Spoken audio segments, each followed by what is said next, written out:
Namastê, muito boa noite a todos, sejam muito bem-vindos. Caso alguém não me conheça, eu sou o Robson, alguns me conhecem como Radhanatha, é o nome de iniciação no Yoga. Eu escrevi um livro sobre a Índia chamado Índia Incrível. E, paralelamente, eu lancei um site também chamado Índia Incrível, que vocês podem acessar lá, é www.indiaincrível.com. Tem muita informação lá também. E estou dando essa série de aulas sobre o livro, tá? Todos vocês são convidados a participar, ainda vou dar mais umas 3 ou 4 aulas, tá bom? Depois disso, eu estou gravando e depois disso eu vou lançar também, vou deixar disponível as aulas lá no canal do YouTube. As aulas são todas as terças-feiras, das 19h30 às 20h30. Então, caso haja uma interrupção, tenham essa paciência, que às vezes acontece essas coisas, aguardem um pouquinho. Se Deus quiser, não vai mais acontecer hoje. E vocês estão convidados, assim, vocês podem oferecer para todos os seus amigos. Essas aulas são abertas, gratuitas, o link é sempre o mesmo, vocês podem usar sempre esse mesmo link, não precisa de senha, pode compartilhar com vocês, com quem vocês quiserem, a sala é grande, cabe até 100 pessoas, tá bom? A ideia aqui é da gente falar sobre vários assuntos, né? Já falamos de geografia, história da Índia, religiões da Índia, mitologia, e hoje nós vamos falar sobre as contribuições científicas e culturais desse povo milenar.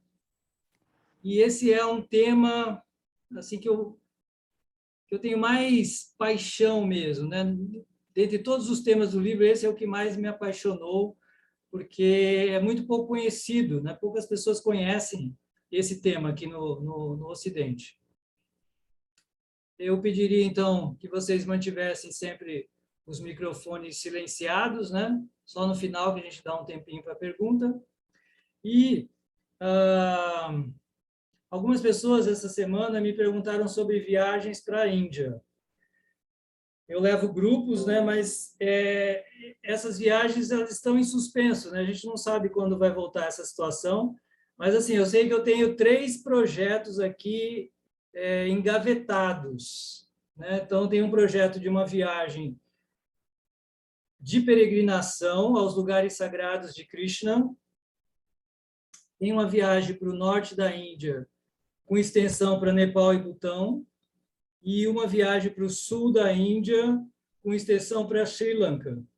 Tá bom? Então, quem tinha me perguntado sobre isso, fica aí a informação, e eu vou mantendo vocês informados. Mas vamos ver, isso aí está nas mãos, só Deus sabe o que vai acontecer, né?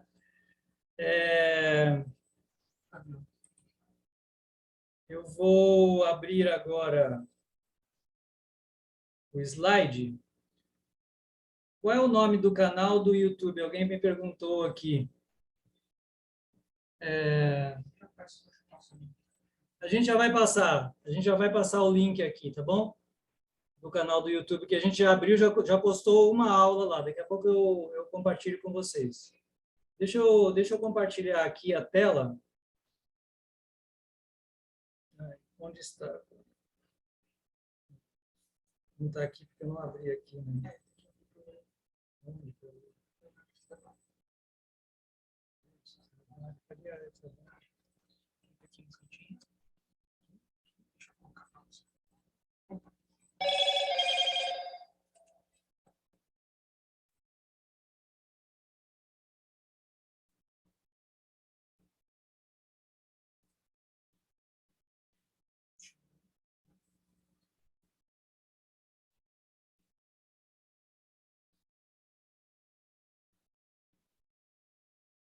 Estamos abrindo aqui o PowerPoint para a gente passar os slides.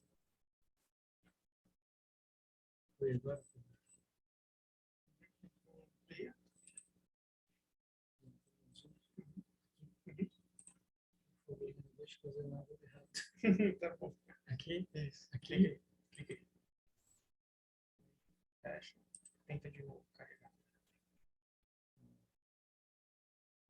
Tá.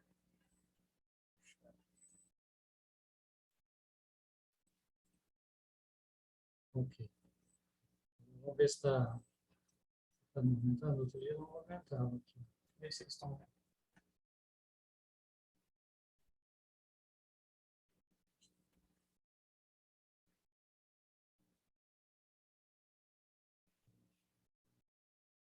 Para ampliar, tu aperta F5 para ver.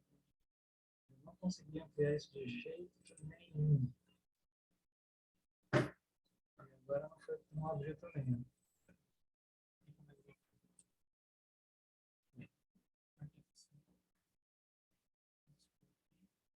Ó.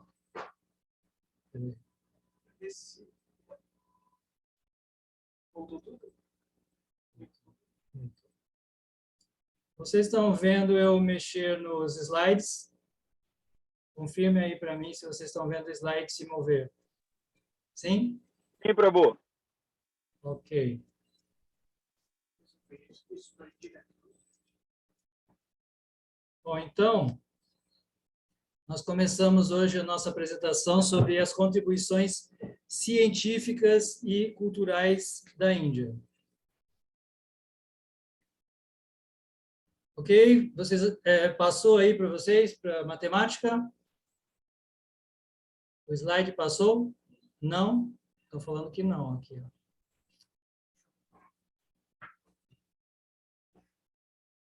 Sempre dá esse problema, o mesmo problema.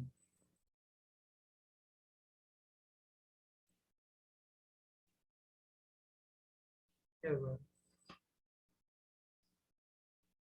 Acabou, senão eu volto para lá do jeito que estava e a gente continua, porque está começando a atrasar demais. As pessoas não estão... Nunca dá certo. Deixa assim, eu faço assim. Tá. Vou tentar a última vez aqui, depois a gente...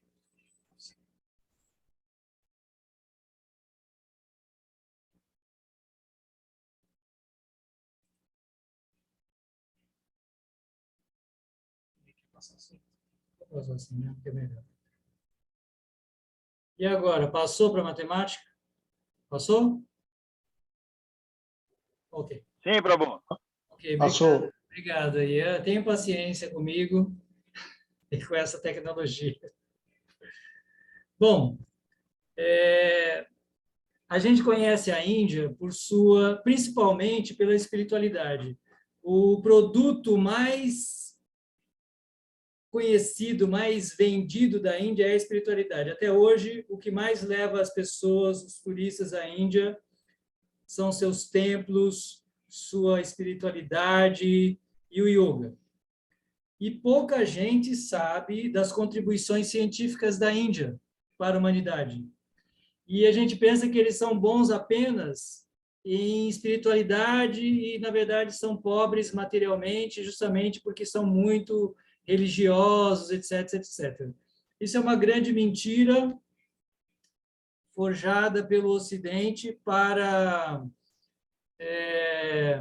minimizar a importância da Índia. Isso não é de hoje, é claro, eu falo de séculos atrás. Só hoje que as pessoas estão assim revivendo essa grandiosidade da Índia, porque até o século XVI a Índia e a China eram os países mais ricos do mundo. E devido à sua riqueza e devido à sua situação geográfica, a Índia teve um grande desenvolvimento também na área científica, tá? Tendo sido o país que teve as primeiras universidades do mundo, por exemplo. E aqui eu vou apresentar algumas dessas conquistas do povo indiano, que são grandes contribuições que eles deixaram para a humanidade. Então, na matemática, talvez uma das maiores descobertas dos indianos, invenção mesmo dos indianos, foi a criação do zero. Vocês podem lembrar que lá nos algarismos romanos não tem zero. Né? Zero é uma invenção dos indianos. partindo de uma ideia teológica, né? Isso veio de uma ideia teológica que o zero, em sânscrito, shunya, é a ausência completa. Na verdade, o conceito abstrato do zero partiu da ideia de Deus destituído de todos os atributos, né? Que seria o vazio, o shunya. E hoje a gente sabe que esse número, o zero, ele é fundamental hoje no desenvolvimento das ciências exatas, né? De muito tempo, claro, desde que os árabes levaram os algarismos lá para a Europa. Outra grande importância também são a escrita dos algarismos. Os algarismos, como a gente conhece hoje, esses 1, 2, 3, 4, 5, 6, 7, 8, 9 e o zero, essa forma de escrever os algarismos também foi uma invenção dos indianos que muito contribuiu para o desenvolvimento da matemática. Vocês devem estar lembrados dos algarismos romanos, né? Como era difícil escrevê-los. E só para vocês terem uma ideia, os algarismos antigos de todos os outros povos da antiguidade eram todos muito complexos. Os dos egípcios, por exemplo, para você escrever 986, era necessário 23 símbolos para você poder expressar o número 986, só para a gente ter uma ideia. Então, foi uma facilitação muito grande a invenção da escrita dos algarismos. O sistema decimal também, como a gente conhece hoje, né, dividido aí de 10 em 10. E são muitas outras, na verdade, são inúmeras contribuições, aqui tem apenas algumas delas. A divisão de fração, uso de equações, né? A famosíssima equação de segundo grau do grande matemático Bhaskara do século XII, por exemplo, que nós usamos até hoje, todo mundo aprende isso na escola, a invenção aí de um matemático indiano. O uso de letras como incógnitas e até a nossa forma de fazer contas, sabe essa forma que a gente faz de contas, de levar o restante de uma coluna para cima da outra, tudo isso são invenções dos matemáticos indianos que foram levadas da Índia para a Europa pelos árabes. Por isso, a matemática e até os algarismos ficaram sendo conhecidos como algarismos arábicos. Mas, na verdade, eles são algarismos hindus, foram inventados pelos hindus. Os árabes só levaram da Índia para a Europa. E, a princípio, houve muita rejeição, né? Levou muito tempo, muitos séculos para os europeus aceitarem esses números, porque a língua latina era considerada uma língua divina. Então, demorou muito para que eles aceitassem os algarismos e a matemática dos pagãos, né, como eles consideravam, mas era uma matemática tão desenvolvida que eles acabaram aceitando. Aqui na imagem, vocês estão vendo aqui nessa imagem, né? Isso aqui é de um filme muito bom que eu recomendo para vocês. Em inglês é O Homem que Conhecia o Infinito. Em português eu acho que ficou O Homem que Viu o Infinito, ou que Via o Infinito, alguma coisa assim. Vale muito a pena assistir. Esse foi um grande matemático indiano e o filme mostra a história dele. Vale muito a pena. Um grande matemático, isso agora, acho que já foi agora no começo do século XX, se eu não me engano, no final do século XIX. Fantástico, fantástico. Não percam esse filme. Procurem esse filme, que vale muito a pena assistir.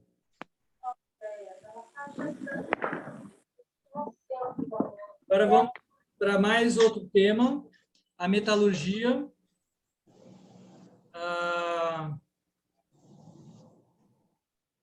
Os indianos descobriram e manipularam os metais desde a mais remota antiguidade, lá no Vale do Indo, que eu falei na aula de história, de 5, 6 mil anos atrás. Lá você já tem resquícios de uso de bronze, cobre, ferro, chumbo, ouro e prata até. Se vocês vão ao Museu de Delhi, por exemplo, vocês ficariam encantados com a qualidade desses objetos de metal encontrados na civilização do Vale do Indo. E você encontra muitas descrições de metais nos Vedas originais, que tem aí 4, 5 mil anos, e até a descrição do uso de aço, também uma descoberta indiana. Meus queridos, eu pediria que alguém que está aí com o microfone ligado, silenciasse o microfone, por favor, só para não dar microfonia aqui. E na imagem, nessa imagem aqui, ó, isso aqui é um dos pontos turísticos mais famosos de Delhi. Essa aqui é a coluna de Ashoka. Essa é uma coluna de ferro que tem cerca de 1.600 anos e ela, até hoje, ela não tem nenhuma ferrugem, embora ela esteja aberta ao ar livre. É uma incógnita. Não se pode explicar que grau de desenvolvimento científico eles tiveram para construir essa coluna de ferro e não enferruja. Algo totalmente extraordinário que as pessoas costumam muito visitar na Índia. Em termos de metalurgia, realmente eles estavam muito adiantados, né? Se diz que na China a porcelana é uma das grandes contribuições da China, né? Uma invenção chinesa, mas na metalurgia os indianos sim estão em primeiro lugar na antiguidade. O próximo item é a linguística. Acho que temos até uma professora aqui, uma professora de língua portuguesa, se não me engano. Eu a vi aqui, se eu não me engano. É que agora eu não estou podendo ver todo mundo, mas... saibam, isso são fatos, gente. Vocês podem realmente pesquisar o que eu estou falando, vocês podem pesquisar. Eu escrevi o livro para que as pessoas se animem a pesquisar mais sobre isso. Os indianos estavam pelo menos 2.000 anos à frente no estudo da linguística, de modo geral. Panini escreveu a sua gramática há 2.500 anos. E nessa gramática, ela é considerada a gramática mais concisa e mais completa do mundo. Ela tem apenas teria o equivalente a 35 páginas, mas toda a gramática sânscrita está apresentada em sua inteireza dentro dessa obra, de uma forma extraordinária. E as maiores conquistas da linguística foi a ciência da fonética. Os europeus só foram desenvolver a fonética, a fonologia e essas ciências depois que eles descobriram o sânscrito. Porque a ordem alfabética da língua sânscrita, ela é uma ordem científica, fonética, algo totalmente extraordinário, algo quase sobre-humano, não parece humano. As letras estão aqui, ó, vocês podem ver aqui as letras em ordem alfabética, e todas elas estão perfeitamente agrupadas. Primeiro vem todas as vogais, breves e longas, depois vem todas as consoantes agrupadas de acordo com o seu ponto de articulação no aparelho fonador. Primeiro, as 5 guturais, depois as 5 palatais, depois as 5 retroflexas, depois as 5 dentais, depois as 5 labiais, depois as semivogais, as sibilantes. E a última, que é a aspirada. Ou seja, algo inconcebível. Eu falei, 2.000 anos na nossa frente. Foi uma grande descoberta do sânscrito para os europeus a partir do século XVI, quando eles invadiram a Índia e descobriram o sânscrito. Isso foi tão importante que o sânscrito era uma língua estudada por todas as pessoas estudiosas.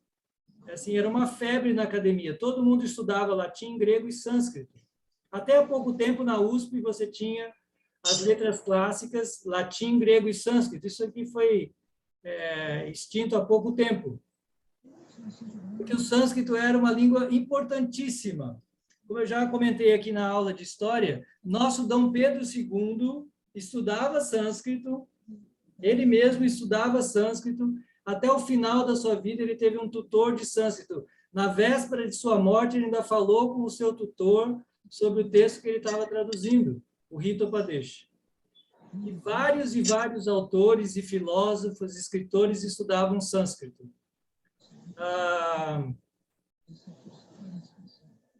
Você tem, por exemplo, o Dmitri Mendeleev, que criou a tabela periódica da química. Ele se inspirou nessa tabela, porque ele estudava sânscrito, e ele se inspirou nessa tabela para criar. Quando ele criou a tabela periódica da química, faltavam muitos elementos não tinham sido descobertos ainda.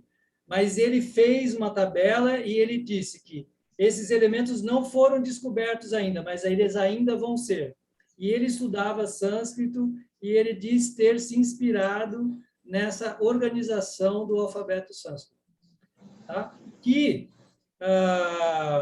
como eu disse, é a língua mãe de todas as línguas indo-europeias. Então, todas as línguas da Índia e da Europa são baseadas nessa língua sânscrita extremamente desenvolvida, quase sobre-humana, eu diria. Ela não parece nem ser uma língua humana, tão desenvolvida que ela é. O próximo tópico é a filosofia. Os indianos, eles têm um raciocínio filosófico extraordinário e muitas filosofias se desenvolveram na Índia, mas existem 6 clássicas, tá? Que estão aqui denominadas. O Nyaya, que é a filosofia da lógica, que influencia até hoje a educação indiana. Toda a pedagogia indiana é fundamentada na lógica, nessa corrente filosófica, e isso faz com que os indianos sejam tão bons na área de TI e também de outras ciências exatas. Isso aqui são filosofias que foram desenvolvidas há cerca de 2.500 anos, tá? São as 6 principais filosofias antigas da Índia. Outra filosofia muito importante é o Vaisheshika, que é o atomismo. O atomismo é muito parecido com a escola de Demócrito, né, aqui na Grécia, que concebeu a ideia de que tudo no universo era formado a partir de pequenos átomos. Isso também foi desenvolvido lá por um sábio indiano chamado Kanada. Depois você tem o Mimamsa. Essa é uma filosofia ortodoxa, bastante fundamentalista, que advoga a infalibilidade dos Vedas, ou seja, eles aceitam os Vedas assim de forma integral e indiscutível. Você tem o Vedanta, que é a metafísica. Vedanta é a metafísica por excelência. Eles conceberam tudo que se possa imaginar sobre a transcendência. Depois você tem a 5ª escola, que é o Sankhya. O Sankhya é uma escola, de certa maneira, parecida com a escola de Aristóteles, porque o Sankhya, ele analisou a criação e classificou todos os elementos físicos e metafísicos da criação. Assim como Aristóteles, né, classificou tudo, lá você tem o Sankhya, que também fez a mesma coisa. E, por último, a 6ª escola de pensamento é o Yoga. Essa é uma escola extraordinária que deu origem, principalmente, à metodologia da meditação e da psicologia também, né? Da filosofia da psicologia. Essas escolas de pensamento influenciaram muitos ocidentais desde a antiguidade. Então, por exemplo, tudo indica, embora não haja um registro histórico, mas tudo indica que Pitágoras tenha sido influenciado pela filosofia hindu. Muitos de seus pensamentos se coadunam muito mais com a filosofia hindu do que outras filosofias da época. Influenciou também o filósofo grego chamado Pirro, que foi junto com Alexandre o Grande para a Índia, e lá ele aprendeu o ceticismo. Imagine só, ceticismo é uma contribuição filosófica também da Índia, que Pirro, que foi com Alexandre o Grande para a Índia, trouxe, aprendeu na Índia e depois trouxe para a Grécia. Depois, posteriormente, muitos filósofos beberam dessa fonte, o mais famoso realmente é Schopenhauer, na Europa, e o Emerson e Thoreau, nos Estados Unidos, que deram origem à escola chamada Transcendentalismo. Tá? Aqui no Brasil, você também tem escritores como Guimarães Rosa, que bebeu dessa fonte, e, como eu falei, até mesmo o nosso Dom Pedro II, também estudou muito dessa filosofia, Cecília Meirelles, por exemplo. Muitos intelectuais beberam dessa fonte aí ao longo da história. Então, vamos para o próximo tópico, a teologia. Bom, esse realmente, como eu falei, é talvez a maior contribuição, até hoje reconhecidamente. Ou seja, é o mais conhecido da Índia, né? A sua contribuição para a teologia. Mas eu chamei assim de caldeirão teológico, porque os hindus eles pensaram todas as possibilidades sobre a transcendência. Então, na Índia, você tem o monoteísmo, o politeísmo, o panteísmo, o panenteísmo, que é uma combinação de todas essas coisas, o personalismo, que é uma ideia de que o Deus Supremo é pessoal, o impersonalismo, que concebe a ideia de que, em última análise, Deus é totalmente impessoal. Você também tem o tantrismo e, como eu falei, o ceticismo de Pirro, o ateísmo também. A Índia sempre teve uma escola de ateísmo, e tudo isso junto e misturado lá na Índia, e de modo geral com grandes conflitos, todos convivendo, porque graças à filosofia da não violência, os indianos conseguiram sempre conviver com a diversidade de pensamento, o que seria uma outra grande contribuição dos hindus para a ética, né? A capacidade de conviver com as diferenças sem exterminar os diferentes. Bom, alguns conceitos que nós herdamos da Índia, né? Claro, presentes também em outras culturas, mas um grande diferencial é que, na concepção hindu, todos os seres têm alma, não só os seres humanos. Isso é uma grande contribuição que você percebe em algumas escolas espíritas, acreditam, né, que todos os seres também têm uma alma. A lei do karma, que está totalmente difundida, mesmo no Brasil, todo mundo já conhece a lei do karma, a lei da ação e reação. O samsara, que é o ciclo de repetidos nascimentos e mortes, que leva às reencarnações. E uma ideia que é muito exclusiva do pensamento hindu é a metempsicose, que a metempsicose é a possibilidade da alma nascer em formas humanas e não humanas. Isso é uma concepção praticamente única do hinduísmo, e Pitágoras menciona isso. Por isso a gente acredita que Pitágoras bebeu dessa fonte, porque a única cultura antiga que falava em metempsicose, da possibilidade de uma alma transmigrar em formas humanas e não humanas, é a hindu. E Pitágoras acreditava nisso. Então, há grande possibilidade de que Pitágoras tenha bebido dessa fonte também, até porque nessa época a Índia e a Grécia, elas tinham relações comerciais, como eu falei, Alexandre invadiu a Índia, então havia trocas comerciais e culturais na época. E o último conceito, talvez, que esteja influenciando o mundo contemporâneo é o conceito de Maya, o conceito da grande ilusão que permeia o universo. Isso tem sido muito explorado, né? Eu creio que muitos de vocês viram o filme Matrix. Os autores do filme disseram, sim, que também se inspiraram nesse conceito, e cada vez mais a gente vê essas ideias sendo difundidas no Ocidente. Vamos para outro tópico, a cosmologia. né? Como eu já falei, eles conceberam a ideia do átomo, de um átomo minúsculo, talvez antes mesmo de Demócrito.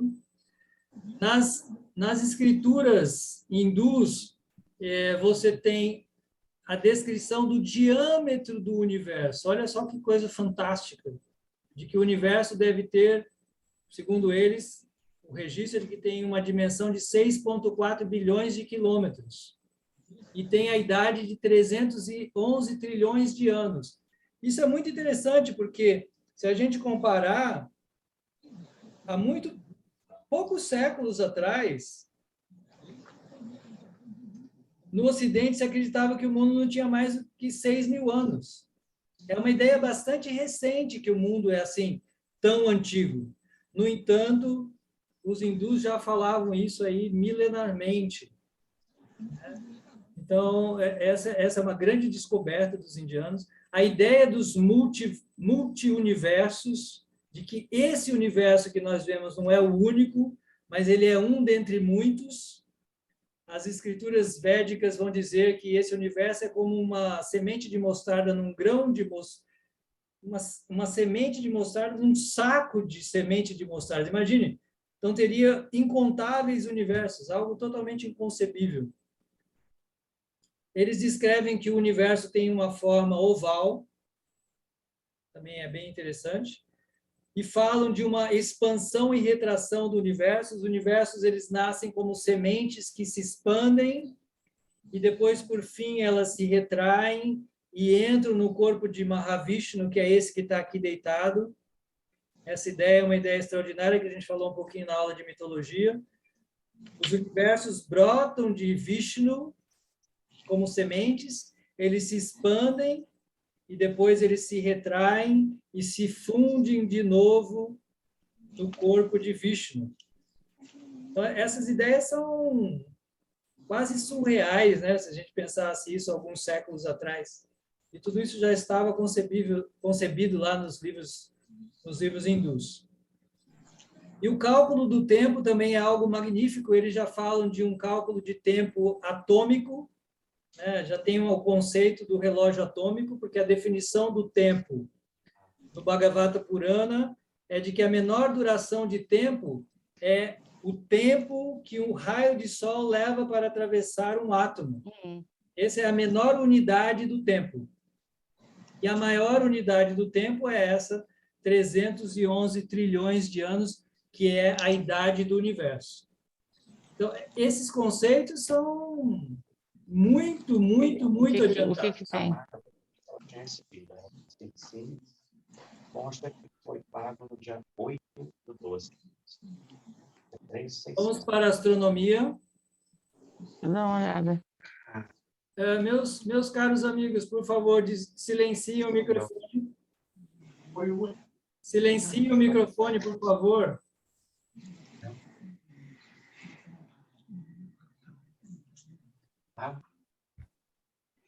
Ok, vamos continuar. Então, astronomia.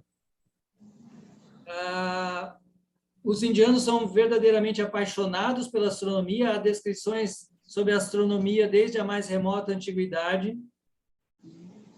E eles utilizavam o estudo dos astros também em harmonia com o estudo da astrologia. Mas eles desenvolveram muitas ideias científicas mesmo. Aqui você tem, por exemplo, um observatório que fica em Jaipur. Esse observatório, ele remonta ao século XVII, se eu não me engano, mas ele é resquício de uma tradição mantida milenarmente de instrumentos astronômicos. Então, com esses instrumentos aqui, eles podiam calcular todas as posições dos astros. E você tem esse observatório que existe até hoje. Então, os hindus, eles conceberam o conceito heliocêntrico, ou seja, de que, na verdade, a Terra não é o centro do universo, mas sim de que o centro desse sistema é o Sol. A ideia da Terra esférica, né, isso é muito falado. Você tem descrições até da circunferência da Terra, por exemplo.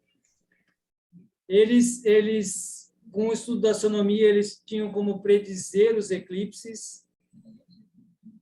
E eles desenvolveram um calendário lunisolar, que é muito interessante, que é uma combinação da posição do Sol e da Lua.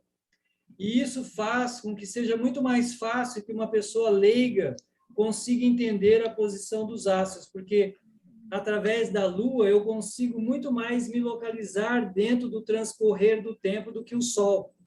Como a Lua se movimenta de 28 em 28 dias, fica muito mais fácil a gente acompanhar o movimento do passar do tempo através da Lua do que com o Sol.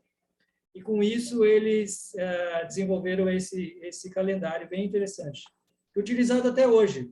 Todas as cerimônias religiosas são calculadas de acordo com a posição do Sol, mas também da Lua, e principalmente da Lua. Assim como a matemática, a astronomia foi levada pelos árabes para a Europa, né, a partir do século VIII, né, quando os árabes chegam na Índia no século VIII, eles levam a matemática, a astronomia, eles levam tudo isso para a Europa. E isso influenciou muito o desenvolvimento da astronomia na Idade Média e na Idade Moderna. Muitos dos conceitos que os europeus disseram que descobriram, na verdade, eles apenas estavam repetindo o que os indianos já falavam.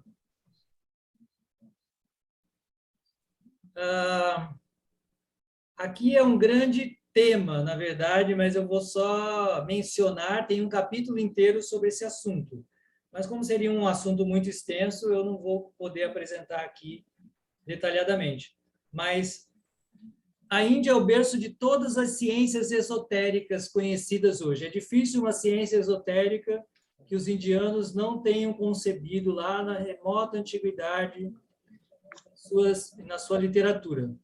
Então, a astrologia, né, o estudo dos astros, a influência dos astros sobre nós, o estudo, o uso de pedras preciosas para terapia, quirologia, que é o estudo da ciência leitura de mãos, né, dos traços das nossas mãos, fisiognomonia, que foi muito desenvolvida não só na Índia, mas também tinha em muitos outros povos, que é a leitura da fisionomia do indivíduo. Como pela leitura da fisionomia do indivíduo, você pode entender muito da sua natureza. A ciência de mantrologia, ou seja, o uso, o poder dos mantras, o poder das palavras. E outra grande ciência, o Vastu Shastra. A gente ouve muito falar do Feng Shui, né, chinês. Mas os indianos têm o Vastu Shastra, por exemplo, que é a ciência da posição da construção para que a pessoa obtenha os melhores resultados energéticos do cosmos. Isso é uma grande ciência também da Índia, que está começando a chegar aqui no Ocidente.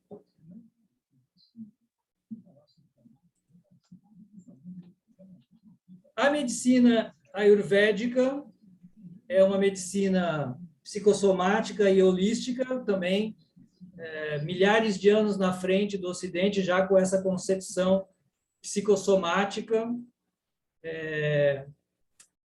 explicando que, na verdade, todas as doenças elas partem dos desequilíbrios psicológicos e manifestam-se no corpo. E é uma ciência que trata o indivíduo holisticamente. Está ficando muito conhecido hoje em dia. E seus tratamentos são todos muito naturais e não caros, como, por exemplo, a nossa medicina.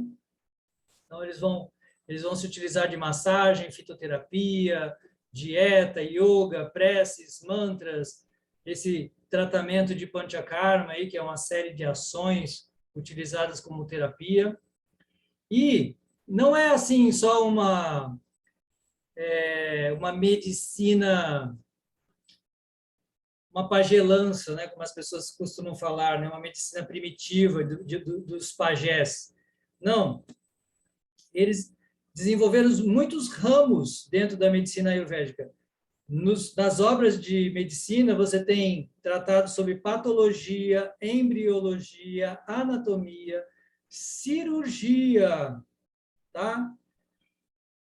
Saibam vocês que os ingleses foram aprender cirurgia plástica na Índia. Os ingleses aprenderam com os indianos a fazer as primeiras cirurgias plásticas que se tem notícia, no século 17, 18. Tá? Só para a gente ter uma ideia de como eles estavam adiantados nessa ciência. E a descrição dos instrumentos cirúrgicos, elas são exatamente como a gente conhece hoje. Assim, é mínima a diferença da descrição dos instrumentos cirúrgicos. São praticamente como nós usamos ainda hoje. Tem descrição, por exemplo, de cirurgia de catarata. Né? Como eu falei aqui, oftalmologia também é um dos ramos da medicina ayurvédica. A otorrinolaringologia, toxicologia, psiquiatria, pediatria e sexologia. Todos esses ramos da ciência são muito bem desenvolvidos nos livros extraordinários da medicina ayurvédica. Bom, nosso próximo tema é a literatura. Tudo isso que eu estou apresentando para vocês são contribuições da Índia para a humanidade, lembre-se, né? Então, a literatura indiana, que é constituída aí dos Vedas, uma literatura gigantesca, né? Os 4 Vedas, as 108 Upanishads, as maiores epopeias da literatura universal, por exemplo, Mahabharata, com 100 mil versos, Ramayana, com 24 mil versos, Bhagavad Gita, uma obra-prima da literatura poética. Você tem 18 Puranas gigantescos, cada um desses 18 Puranas, alguns com 18 mil versos, 24 mil versos. Inconcebível, inconcebível. Obras gigantescas. Você tem todos os tratados científicos escritos na forma dos sutras. Você tem uma poesia riquíssima. Assim, a poesia sânscrita é de uma magnitude que nós não podemos assim nem conceber. E uma outra grande contribuição dos hindus foi a criação das fábulas. Tá? Eles foram os primeiros a criar as fábulas e dar voz aos animais. Isso que é tão contemporâneo de hoje, né? Dar